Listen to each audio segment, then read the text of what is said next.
Hi friends, ఈరోజు మనము అద్భుతమైన హోమ్ రెమెడీ గురించి తెలుసుకుందాం.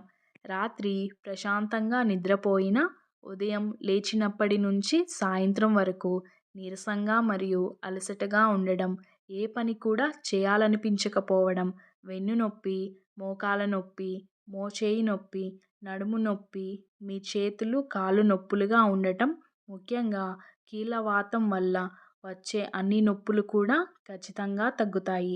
శరీరంలో టాక్సిన్స్ అనేవి పేరుకుపోయి అంతర్గతంగా మలినాలతోటి బాధపడుతున్నారని అర్థం. ఈ డ్రింక్ అనేది మీ శరీరంలోని టాక్సిన్స్ మొత్తాన్ని బయటకు పంపించడం మాత్రమే కాదు, మీ పొట్ట మొత్తాన్ని కూడా శుభ్రం చేసి వాత పిత్త కఫ నివారణగా కూడా పనిచేస్తుంది. దీని ద్వారా వాత సమస్యల వల్ల వచ్చే ప్రతి నొప్పులు కూడా తగ్గిపోతాయి. అధిక బరువు సమస్య వల్ల బాధపడుతూ ఉంటే అలాంటి సమస్యలు కూడా తగ్గి మీరు సన్నగా మారి నాజుగ్గా అవుతారు. ఈ డ్రింక్ని ఎలా ప్రిపేర్ చేసుకోవాలో ఇప్పుడు తెలుసుకుందాం. ఇప్పుడు మనం ఒక గ్లాస్ మోతాదులో పాలను తీసుకోవాలి. అంటే ఒక 200 మిల్లీలీటర్ పాలను తీసుకోండి. ఇప్పుడు ఇందులో మనం కలపాల్సింది సోంపు గింజలు. ఇప్పుడు మీరు ఒక టేబుల్ స్పూన్ సోంపు గింజలను ఈ పాలల్లో యాడ్ చేసుకోండి. ఇది స్వీట్లెస్ సోంపు. ఎక్కువగా వీటిని మసాలా దినుసుల్లో వాడుతూ ఉంటాం. మీరు ఇటువంటి సోంపు గింజల్ని ఈ రెమెడీ కోసం వాడాల్సి ఉంటుంది. ఈ సోంపు గింజలు మన శరీరంలోని మెటబాలిజం రేట్ను పెంచడానికి అద్భుతంగా పనిచేస్తుంది. ముఖ్యంగా రాత్రి సమయంలో నిద్రలేని సమస్యలతో బాధపడుతున్న వారు, ఒత్తిడి మరియు డిప్రెషన్, యాంగ్జైటీ వంటి సమస్యలతో బాధపడుతున్న ఈ సోంపు గింజలు వీటన్నిటిని తొలగించడం మాత్రమే కాదు, ఇవి మన శరీరంలోని టాక్సిన్స్ను బయటకు పంపించడానికి ఈ సోంపు గింజలు ఒక అద్భుతమైన మెడిసిన్ అని చెప్పుకోవాలి. ఈ సోంపు గింజలు మన చర్మ సమస్యలను కూడా నివారిస్తుంది. అలాగే స్కిన్ని తెల్లగా మెరిసేలా చేస్తుంది. అలాగే కీళ్ళ మధ్యన పేరుకుపోయిన వాతాన్ని, అంటే గ్యాస్ని కూడా నివారించి కీళ్ళ సమస్యల నొప్పుల నుంచి మనకి ఉపశమనం లభిస్తుంది. ముఖ్యంగా ఈ సోంపు గింజలు చలువ చేసే లక్షణాలను కలిగి ఉంటుంది. ఎక్కువగా కాల్షియం మరియు ఐరన్ ఉంటుంది. ఇవి మన శరీరంలోని లోపాలను తగ్గించడంతో పాటు మన ఎముకలను దృఢంగా చేస్తుంది. ముఖ్యంగా ఈ సోంపు గింజలు కంటి చూపుని మెరుగుపరిచేలా చేస్తుంది. అలాగే వీటిని ప్రతిరోజు తీసుకోవడం వలన నోటి దుర్వాసనను తగ్గించడం మాత్రమే కాకుండా నోట్లో ఉన్న బ్యాక్టీరియాని కూడా నివారిస్తుంది. అంతేకాకుండా జ్ఞాపక శక్తిని మెరుగుపరుస్తుంది. అలాగే ఇప్పుడు మనం తీసుకోవాల్సింది అల్లం. ఈ అల్లాన్ని కచ్చాపచ్చాగా అయినా దంచుకోవాలి, లేదంటే చిన్న చిన్న ముక్కలుగా అయినా కట్ చేసుకోవచ్చు. ఇప్పుడు ఈ అల్లాన్ని ఈ పాలల్లో వేసుకోవాలి. అల్లం అనేది మన శరీరంలోని రక్త ప్రసరణను వేగవంతం చేస్తుంది. దీంతో పాటు కీళ్ళ నొప్పులు, మోకాల నొప్పులను కూడా తగ్గిస్తుంది. ముఖ్యంగా పొట్టకు సంబంధించిన అనేక సమస్యలను దూరం చేయడంతో పాటు తలనొప్పి, మైగ్రేన్, సైనస్, అలాగే జలుబు దగ్గు సమస్యలతో బాధపడే వారికి ఈ అల్లం ద్వారా మంచి ఉపశమనం లభిస్తుంది. ముఖ్యంగా కోరింత దగ్గుకి కానీ ఆస్తమాకు ఇదొక అద్భుతమైన మెడిసిన్ అని చెప్పుకోవాలి. అలాగే ఈ అల్లం చక్కెర స్థాయిని అదుపులో ఉంచుతుంది. ఇప్పుడు మనం తీసుకోవాల్సింది దాల్చిన చెక్క. ఒక చిటికెడు దాల్చిన చెక్క పొడి తీసుకొని ఈ పాలల్లో కలుపుకోవాలి.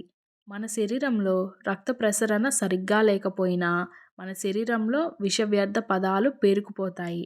దీని ద్వారా మనం ఎన్నో రకాల అనారోగ్య సమస్యలను ఎదుర్కోవాల్సి ఉంటుంది. ఎందుకంటే రక్తం అనేది మన శరీరంలోని ప్రతి భాగానికి సక్రమంగా పంపిణీ అవ్వకపోతే దీని ద్వారా మన శరీరంలోని ఏ అవయవం కూడా సరిగ్గా పనిచేయదు. కాబట్టి మన శరీరంలో బ్లడ్ అనేది బాగా పంపిణీ అవ్వాలి అంటే వాటికి అద్భుతమైన మెడిసిన్ దాల్చిన చెక్క అని చెప్పుకోవాలి. దాల్చిన చెక్కను కాస్త చిటికెడు మెత్తని పొడిలాగా చేసుకొని మాత్రమే ఇందులో కలుపుకోవాలి. గుర్తుపెట్టుకోండి, దాల్చిన చెక్క పొడి కేవలం చిటికెడు మాత్రమే వేసుకోవాలి. ముఖ్యంగా కొలెస్ట్రాల్ ఎక్కువగా ఉన్నవారు, అంటే పొట్ట చుట్టూ కొవ్వు ఎక్కువగా పేరుకుపోయి ఉంటుందో అలాంటి వాళ్ళు తప్పకుండా దాల్చిన చెక్క పొడిని ఖచ్చితంగా కలుపుకోవాలి. అలాగే దీంతో పాటు నరాల బలహీనతతో బాధపడేవారు దాల్చిన చెక్క మంచి ఔషధం. ఇప్పుడు మనం ఈ పదార్థాలన్నీ కూడా ఇప్పుడు సిమ్‌లో పెట్టుకొని ఈ పాలను బాగా మరిగించుకోవాలి. ఒక పొంగు వచ్చే వరకు బాగా మరిగించుకోవాలి. ఇలా పాలు మరిగిన తరువాత ఈ పాలు కాస్త గోరువెచ్చగా ఉన్నప్పుడు ఈ పాలు మొత్తాన్ని కూడా వడపోసుకోండి. ఇప్పుడు ఈ పాలను ఇలానే డైరెక్ట్‌గా తీసుకోవచ్చు. ఒకవేళ మీరు కాస్త తీపిగా తాగాలి అనుకుంటే ఇందులో తేనెను యాడ్ చేసుకోండి. లేదంటే మీరు పటిక బెల్లాన్ని కూడా కలుపుకోవచ్చు. అయితే మీరు ఒకవేళ తేనెను కానీ కలుపుకోవాలనుకుంటే ఈ పాలు కాస్త గోరువెచ్చగా ఉన్నప్పుడు మాత్రమే ఇందులో తేనెను వేసుకోండి. బాగా గుర్తుపెట్టుకోండి. తేనెను ఎప్పుడు కూడా బాగా వేడిగా ఉన్న పదార్థాల్లో అసలు కలపకూడదు. ఇప్పుడు ఈ పాలను ఎలా తీసుకోవాలి అంటే మీరు ఈ పాలను ఉదయం పూట తీసుకోవచ్చు. ఒకవేళ మీకు అల్పాహారం తరువాత పాలు తాగే అలవాటు ఉంటే మీరు అల్పాహారం చేసిన తరువాత కూడా ఈ పాలను తీసుకోవచ్చు.